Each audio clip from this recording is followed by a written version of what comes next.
One of us hosts Locked On Commanders. The other one hosts Locked On Bears. One of our quarterbacks got traded. The other one did not. That and more coming up on this episode of Locked On NFL.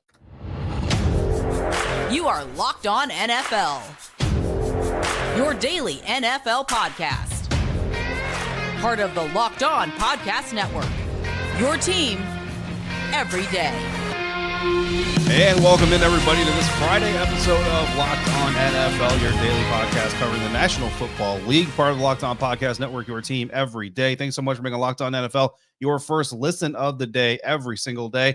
And don't forget that you can subscribe for free on YouTube or wherever you are listening to this podcast. I'm David Harrison. He is Lauren Cox. Lauren Cox is at Cox Sports 1 on Twitter. I am at DHarrison82 on Twitter. He covers the Chicago Bears for Locked On Bears, and I'm doing it for Locked On Commanders. Locked On NFL is here for you every Monday through Friday, along with our everydayers and everydayers. We appreciate your support for this show and for this network. Today's episode brought to you by FanDuel. Make every moment more. Right now, new customers, you get $200 in bonus bets with any winning $5 bet. That's $200 if your bet wins. Visit FanDuel.com/lockedon to get started. On today's episode, we are going to talk about the everlasting story that is the expected trade of Chicago Bears quarterback Justin Fields, and we've got the perfect man to do it. Lauren Cox of Locked On Bears is going to lead us through that discussion. We're also going to talk about the latest free agent moves made here in the early days of the new league year. But Lauren, we got to start off with a couple of quarterback trades that went down on Thursday.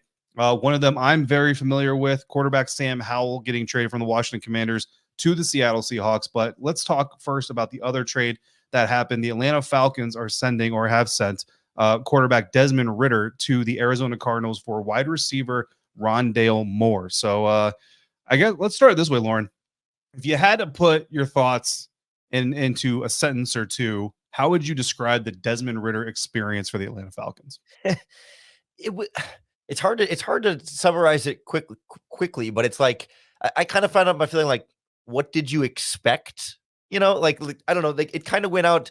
I don't know that I thought Desmond Ridder was going to come to Atlanta and absolutely light it up. And so when they put him in there, and Arthur Smith wasn't necessarily putting all of their weapons in the best position to be successful, at least that was the feeling around Atlanta. Like they're not getting as much out of Drake London and Kyle Pitts and Bijan Robinson as you would have liked. Like it felt like it would be an ideal situation for a young quarterback like that, and yet it still wasn't. So, I mean, how could you expect Desmond Ridder to be able to do more there? I mean, certainly he wasn't great and he made mistakes. He was a part of the problem there, but also, gets benched twice and back and forth with Taylor Heineke. Like, I'm just kind of left feeling like, yeah, it's too bad for Ridder, but what did you expect? Like, this didn't seem like there was a clear path at that point to this working out really well for either side.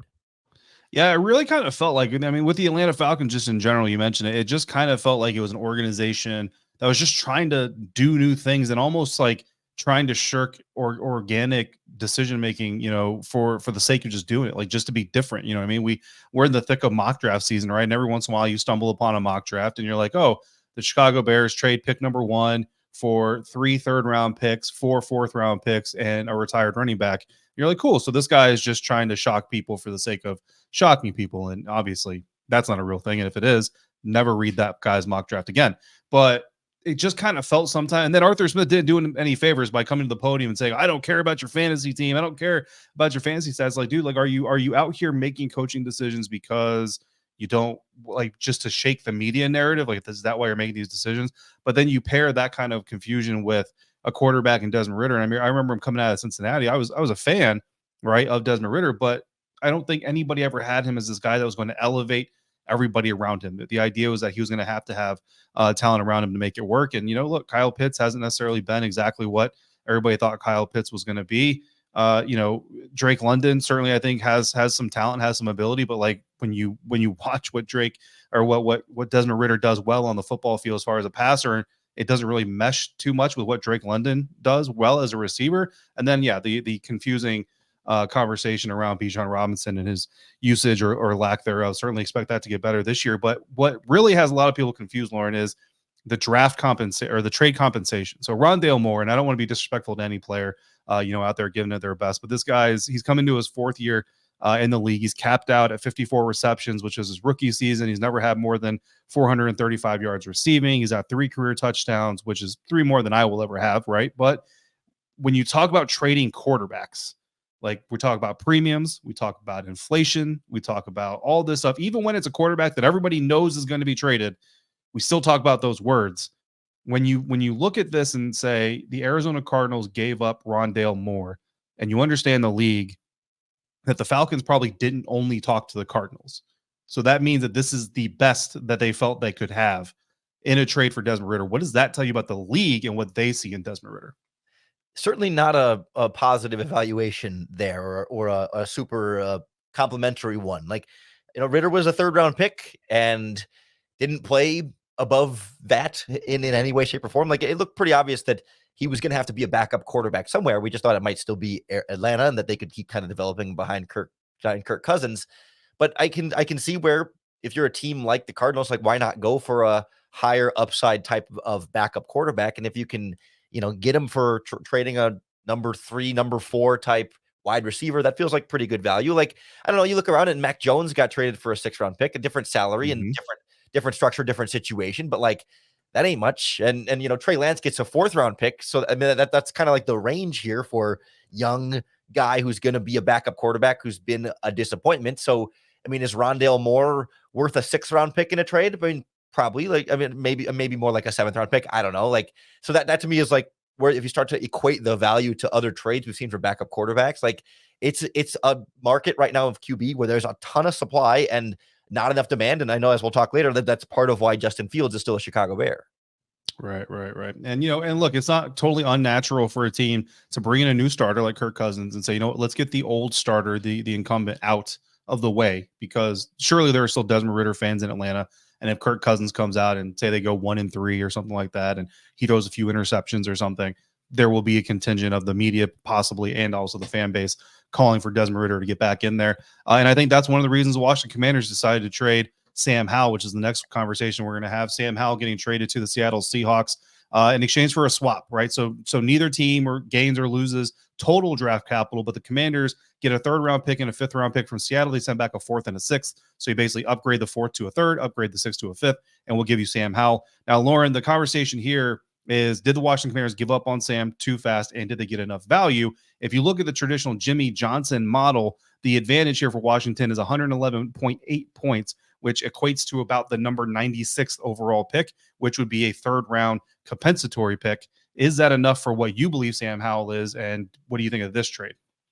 In this current quarterback market, I don't think that's a terrible sell low for Washington there. Like, I still think Sam Howell can be, I mean, or more so, I'd say I think the jury is still a little bit more out on Sam Howell. I mean, it's still out on Desmond Ridder too, but like, I think Howell showed you a bit more than Ridder did to be like, well, maybe Howell can still be something at some point. So like that, but I also think like that's why Seattle was willing to give up a lot more for him than what Arizona gave up for Ridder. Like, I think it reflects, like, yes, they're both young quarterbacks who only have like really a good solid season of starting caliber, your starting experience out there, but like one showed you a lot more than the other. And so one costs a lot more as a trade candidate. Like in this Justin Fields conversation, like the original kind of thought asking price was around like a 2nd-round pick plus some change. And so like, if you kind of ratchet that down a little bit to Sam Howell, like a 3rd doesn't seem too bad. Like, I think he's a guy who could legitimately compete with Geno Smith in Seattle and push him in a real way. And also, if he gets injured or something happens for whatever reason, if you had to turn to Sam Howell,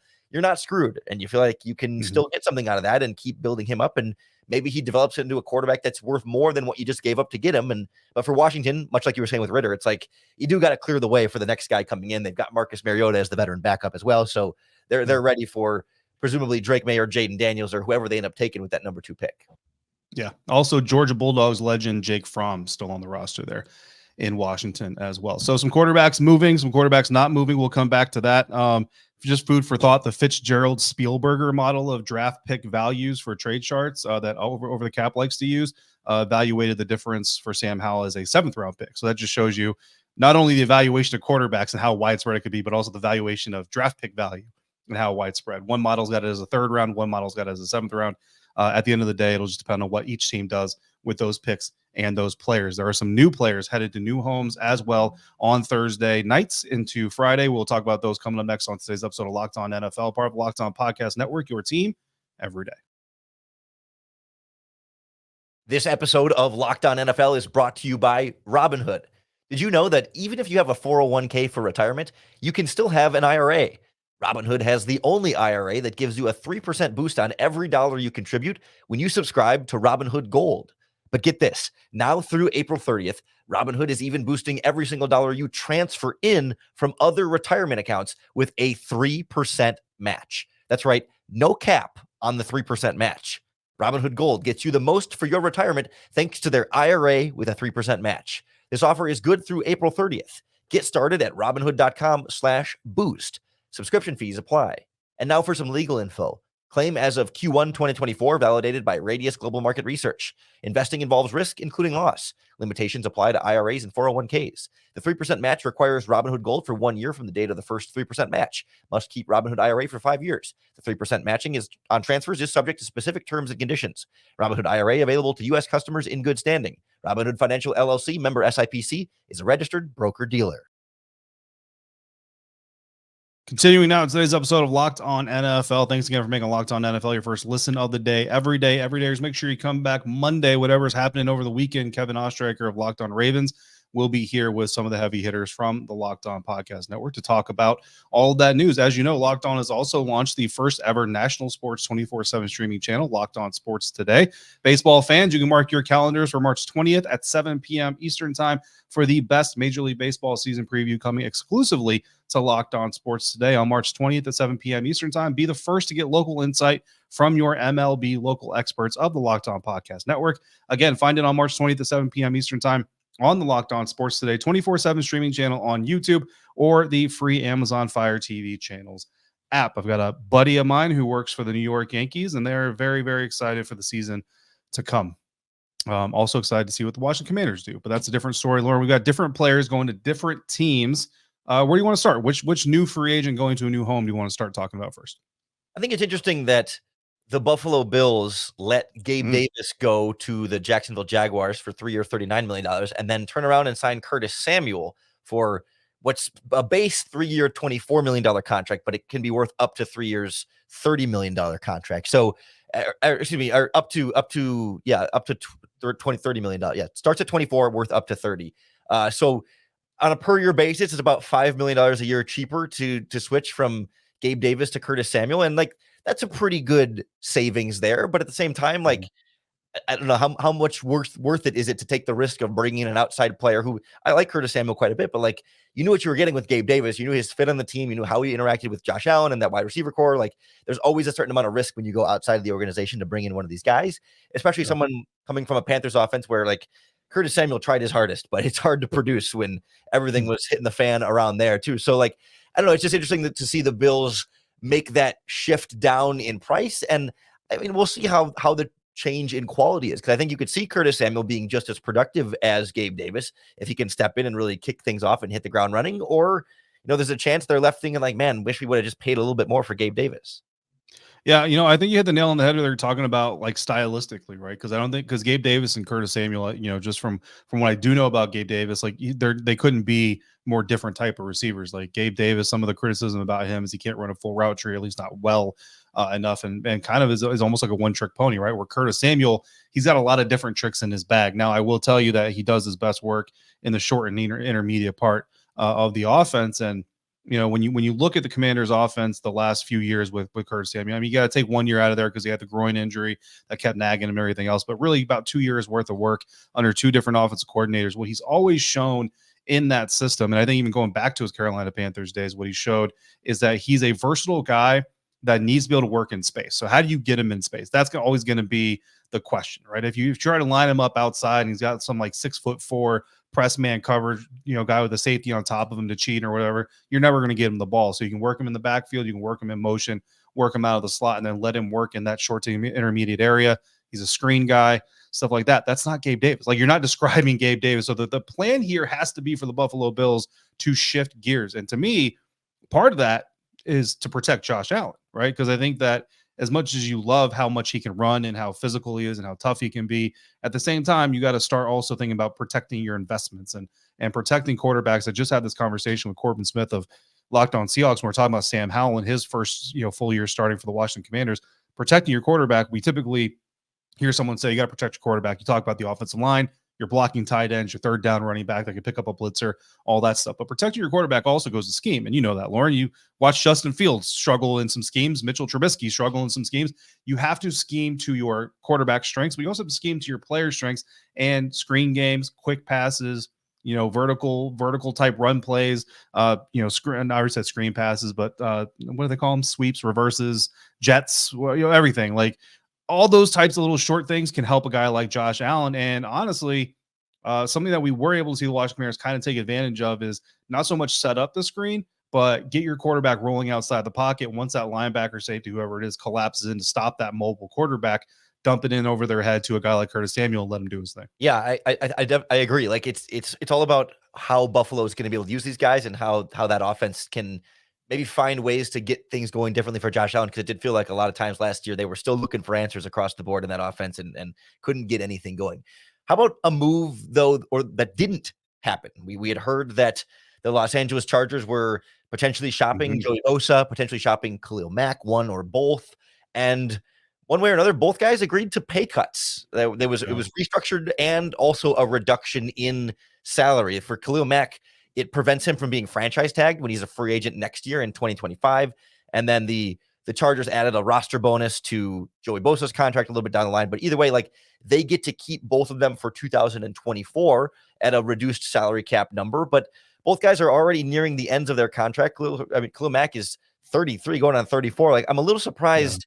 They found a way to keep both. I mean, I get wanting to run it back and trying to rebuild that defense quickly, but I can't help but feel like, especially the 33-year-old Mack, like Bosa's only 29. Like he's still got some good run in him. And Khalil Mack is not not completely washed either, but you're still paying those guys, what, $30+ million a year each, even after the pay cut, I think. So, I mean, it becomes a really challenging situation to try and figure out how to like still add players around them while keeping them at a reduced salary. Like it just seems like it would have been easier to kind of let one of them go. You still have the other one, still have the good pass, save that money and then use that elsewhere. But instead you save a little bit here and there and try and still hold the whole thing together. It feels like you're trying to do two things at the same time. Yeah, it's like the Chargers are trying to peel the Band-Aid off slowly. And I don't think they've ever heard the term that you just need to rip that sucker off. And I really think that they kind of looked at it at what was the cap was like $12.5 million more than everybody expected it to be, something crazy like that. And I almost wonder if the Chargers looked at that like, oh man, it's a sign. It's a sign that we can keep two of these guys and we can make this work. And Joey and Khalil probably looked at it and said, hey, we're better together than separate and all this other stuff. And for Khalil, I can kind of understand you're trading some money for some freedom. Like you're guaranteed that if you don't want to come back to Los Angeles at the end of your contract, you get one more bite at the apple to potentially, I would think, go ring chase. I know some people look down at that, but I don't know if I were in that position, I'd be ring chasing. You can call me whatever you want. I'm ring chasing. Joey Bosa to me is the more confusing one because you take a little bit of pay cut now. Sure, there's a roster bonus, but the key is for a roster bonus, you got to be on the roster. So you're still putting the control in the hands of the Chargers that they potentially let you go. And I don't know, maybe his contract down that road is a little bit prohibitive of that as well. Hopefully it makes sense for both players, but you are a little surprised that the Chargers went this route. And it's weird because you have this quarterback that you feel like puts you into a championship window. I can't say kind of, I understand the move of getting rid of the younger receiver versus the older Keenan Allen because of the injury and everything going on there. But it just feels like the Los Angeles Chargers are really kind of just sticking themselves in this purgatory window more than they're putting themselves in position to enter a championship window this year or even next year with these moves. So it'll be really interesting because folks have been trying to crown Justin Herbert and the Chargers for a long time. And with Coach Harbaugh there, they're going to try to crown him even harder. So it'll be interesting to see how these moves pan out. It does feel like Harbaugh's fingerprints are all over this, right? Like Jim's not going to come in there and say, get rid of these veteran butt-kicking edge rushers. Like, no, I think he wants them and wants to keep them around and sees a championship window right away. Say, screw it. Like, we're not going to tear down and try and rebuild this. I've got the quarterback. I've got the scheme. I got the coaches. Let's keep these top-flight edge rushers. And you create a little bit more space to keep adding around them. But, like, I think he can still see them as, like, let's squeeze everything we can out of them this year. And then, we can adjust as we need to. But let's not tear ourselves down by choice before we really absolutely have to. And evidently this pay cut was enough for them to say, I guess we don't absolutely have to. Absolutely. Well, there's something that most people think the Bears have to absolutely do, and that is trade Justin Fields. When is it going to happen? And given what's been going on around the quarterback trade market, what is that deal going to look like? We're going to ask Lauren Cox of Locked On Bears coming up next on today's episode of Locked On NFL, part of the Locked On Podcast Network, your team every day. This episode of Locked On NFL is brought to you by our friends at FanDuel Sportsbook. Say goodbye to busted brackets because FanDuel lets you bet on every game of the tournament. Whether you're betting on a big upset or the number one seed, it's time to go dancing on America's number one sportsbook. And it's America's number one sportsbook because right now new customers get $200 in bonus bets if your first $5 bet wins. So you bet $5 on anything, and if you win, not only do you get the winnings from that $5 bet, but then they're going to add an extra $200 into your account that you can use on point spreads, money lines. You can even pick who's going to win it all. You can bet ahead on the NFL draft prop bets as well. I mean, there's so many different ways to play on FanDuel, all in their app that's safe, secure, and super easy to use. So to get your $200 in bonus bets, just visit FanDuel.com/lockedon and bet on college hoops till they cut down the nets. FanDuel, an official sportsbook partner of the NFL. Wrapping up this Friday episode of Locked On NFL, David Harrison here from Locked On Commanders, Lauren Cox from Locked On Bears, filling in for Tony Wiggins of Locked On Jags. And it's pretty good timing because Lauren, I don't know if you've heard covering the Chicago Bears, but they've got a little bit of a quarterback situation.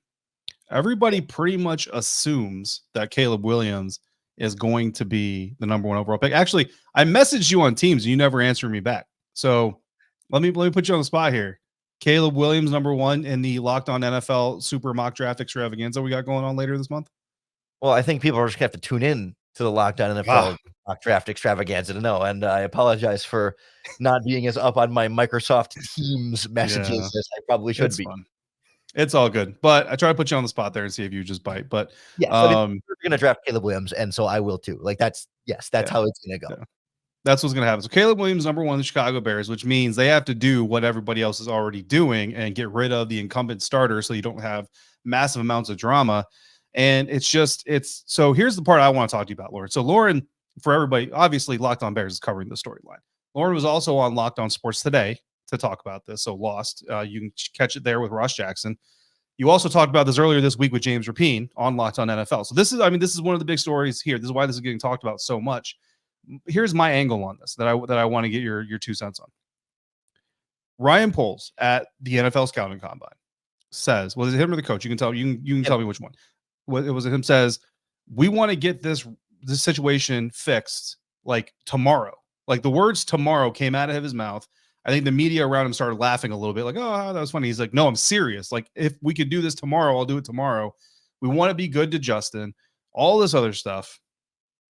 How has the trade not happened yet? Because now there's stories or rumors coming out. And again, I'm an outsider, so help me connect these dots to say, well, they're still doing their homework on Caleb and they're still doing this and they're still doing that. And that's why they haven't traded because their decision's not made yet. And to me, Lauren, if you're a general manager of an NFL team and you stand up at a podium in Indianapolis and talk about how you want to rectify this situation or resolve this situation, you want to do right by Justin, you're telling the world you're trading this dude. That decision has already been made. So I'm not buying we're still studying Caleb storyline. Yeah, I agree. I think the we're still studying Caleb storyline feels a little bit like, public relations / putting that out there to make you look better, to make it seem like, Fields' market wasn't that great, but we weren't really that interested in trading him yet anyway.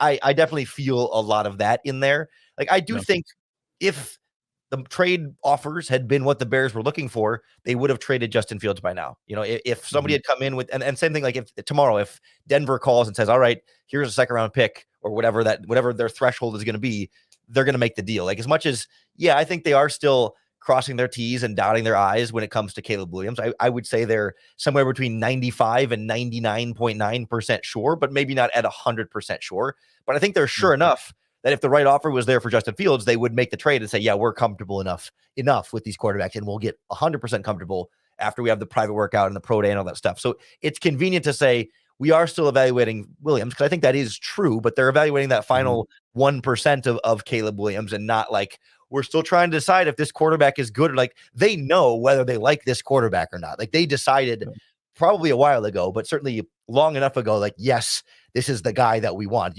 By now in your draft process, you're either in love with him or you're not. And they've clearly been planning on drafting him and clearly been planning on Justin Fields. But the problem becomes your top suitors for Justin Fields were Atlanta and Pittsburgh, and Atlanta gets Kirk Yeah. Cousins. Pittsburgh gets Russell Wilson. And I think if free agency plays out differently, if Kirk Cousins re-signs in Minnesota and Russell Wilson goes to the Raiders or whatever, Justin Fields might be traded by now. Like, I think they were kind of hoping the market would play out a certain way. It didn't. And now I think they see their best bet as trying to play the long game now and not just try and take whatever peanuts someone's going to offer him, but now maybe wait till draft day and see, does Denver miss out on the rookie quarterback they want? Do the Raiders miss out? Does some team not get the rookie that they want? And now they're all of a sudden more desperate for Fields and will up their offer at the last minute to make sure they get a quarterback instead of just settling for Fields right now. That's interesting. That's interesting because the only thread, and to whoever PR person pulled this thread, pretty smart. I mean, it's pretty much the only play you had. So kudos for taking it and seeing it. But the only thread that you have to pull, right, is that Caleb didn't do any medicals at the combine and said, "You're not getting my records until I come visit you. So until they can come visit, or until you can come visit, you can't get the quote unquote full picture." And we all know the medicals and the interviews are the most important part of the combine, so we get it. And to Ryan Pohl's defense, he made all those comments before Caleb decided not to do any of the medicals, right? So you can pull those threads. But if that is what they're trying to play here, as soon as Caleb comes for his visit, that's over now. Like the very next day, Justin Fields should be traded. I mean, like you look at like Marcus Mariota agreed to a deal yesterday, signed today. Sam Howell traded by lunch. You know what I mean? Like that's pretty much how this should, like, Caleb arrives, Caleb visits, Justin Fields traded by breakfast. Like, you know what I mean? Like that's how this should go down. Or we should be hearing leaks about Caleb Williams, has like an extra foot that he's been hiding from teams and they don't know about. So because then I look at this, Lauren, too, now, and like you mentioned, a lot of those top suitors that were expected to be there for Justin Fields are now gone. So who, if you look across the NFL, like who, if there is a pre-draft day candidate to trade for Justin Fields realistically, who do you think that might be? Denver is the top option there. Like that's the only team for the most part that I think they're the only team that had a quarterback vacancy that hasn't addressed it in some way, shape, or form. Like plenty of teams have added a quarterback on a 1-year deal, like a Marcus Mariota or Jacoby Brissett or Drew Lock to the Giants. Like I don't think any of those signings preclude those teams from potentially pursuing Justin Fields, but certainly Broncos are the one who they still just have Jared Stidham. They did not sign another quarterback to compete there. I've heard throughout this process that Denver hasn't really been that interested in Fields and weren't really pursuing him very aggressively through this process. But if they get through draft day and JJ McCarthy doesn't make it that far, or they're unable to trade up or whatever, for whatever reason, they don't get a quarterback that they like, then all of a sudden, does Justin Fields become their best option? And they say, well, we weren't really crazy about him, but he's better than anything else we could get. And then they up their offer. So I think Denver's at the top of the list. And I still can't rule out New England. I mean, they did sign Jacoby Brissett. They have Bailey Zappi, but with the third overall pick, will they like the third best of the three quarterbacks? Or if they only like Caleb and Drake May and Caleb go 1 and 2, and they're like, well, we don't want to take Jaden Daniel. Like, would they rather use a later day 3 draft pick to get Fields and then either draft Marvin Harrison or trade down from 3? Like, do they end up finding that their quarterback doesn't make it to them, so Fields feels like a better option to them, and they still have Brissett there in case Fields doesn't work out? Like, those are the two teams I would say at the top of my list as far as starting gigs, and then a bunch of teams might be interested in him as a backup, but that's going to be a much lower price. I don't think the Bears are eager to accept. They're not there yet. Yeah, the Denver Broncos, and they make the most sense off the top of my head as well. They were a team that were rumored to maybe be in the conversation for Sam Howell if he was up for trade, which obviously he wasn't. They were not part of that conversation as far as I'm aware of. Last question, Lauren. I'll let you get away from Just Fields conversations for the weekend. In the blame game, right? So I get this question a lot about Sam Howell. How much of it was Sam Howell? How much of it was Eric Bieniemy / the Washington Commanders? How much of this is Justin Fields? How much of this is the Chicago Bears and the multiple coaches he's worked under? When you say how much of this, like how much of his lack of success, or how much that of it's not working? Yeah, that is not going to work out in Chicago. Sure. Yeah. So I think it's undeniable that Justin Fields was put into a bad situation, right? I mean, came into a team with a lame duck head coach, spent his whole rookie offseason working as a backup, never really getting time with the starters. Then after 3 or 4 games, thrown in with the starters after having never worked with them. Like, messy first year. Then year 2, new head coach, they tear everything down. He's got no receivers, no offensive line, no defense. So messy year 2. And then finally year 3, things start to get going. And then he gets hurt during year 3. And so, like, a lot of things have not been Justin Fields' fault. But that doesn't mean it's 0% Justin Fields' fault. Like, we have seen quarterbacks play better in those bad situations than Fields did in those bad situations. Now, but at the same time, like, it would have taken a really like miraculous type of quarterback play to really overcome all of that. But I think he could have done more and hasn't made as much progress as you would have liked him to see. So, like, it's hard to put a number on it. Is it 70% Bears, 30% Fields? Is it 60-40? I wouldn't go above like 80-20. Maybe it's in that kind of range, but I think it's definitely more Bears than Fields, but it's not 100% Bears. Fields is culpable for some of this, but it was largely a really tough situation for him for way too long. Certainly. All right. Good stuff from Lauren Cox, host of Locked On Bears. If you want more Justin Fields talk, you know where to find him. Plus, probably be back here at some point in time. If this thing continues, we'll be back here to talk about that. If it doesn't continue, we'll be back to talk about the trade. Coming up on Monday, he might be here talking with Kevin Ostreicher of Locked On Ravens to talk about the trade that happened on Sunday, if that happens. We'll be back with Locked On NFL. So make sure you're subscribed, have the notifications turned on, or your auto downloads turned on for your second listen of the day. Check out Locked On Bears, Locked On Commanders. Stay right here and head over to Locked On Sports Today, the first ever 24/7 sports streaming channel on YouTube. As always, thanks so much for being a Locked On NFL, your first listener, your first view today and every day. Every day, thanks for coming through like you do. For Lauren Cox, I'm David Harrison. We'll see you right back here next Friday for another episode of Locked On NFL, part of the Locked On Podcast Network, your team every day.